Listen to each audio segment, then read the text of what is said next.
أهلا بيكم في مقدمة أجوبة عن الألم والحرب الروحية والسلطان المؤمن. يا ترى إذا كان ربنا هو إله الخير وكان قوي فعلا، فليه سايبنا نتألم من الشر اللي في العالم ده؟ ويا ترى إيه هو مصدر الشر والألم اللي بيحصل دلوقتي في عهدنا الجديد وزمان في العهد القديم؟ وليه ربنا يسمح للشيطان إنه يجرب أيوب ويعذبه؟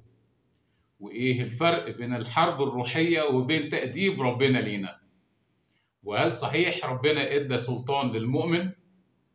وليه ربنا يدي سلطان للمؤمن؟ ويا ترى المؤمن ممكن يستعمل سلطانه في ايه؟ وهل السلطان ده محتاج لدرجة ايمان معينة؟ وهل الايمان فعلا درجات ولا هو متساوي عند كل المؤمنين؟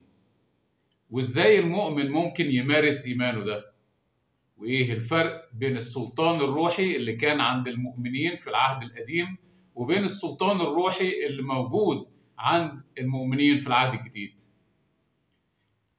وأسئلة أكتر من كده بكتير بنناقشها في الكورس، فافتكر احتفظ بالفيديو وشاركه مع أصحابك.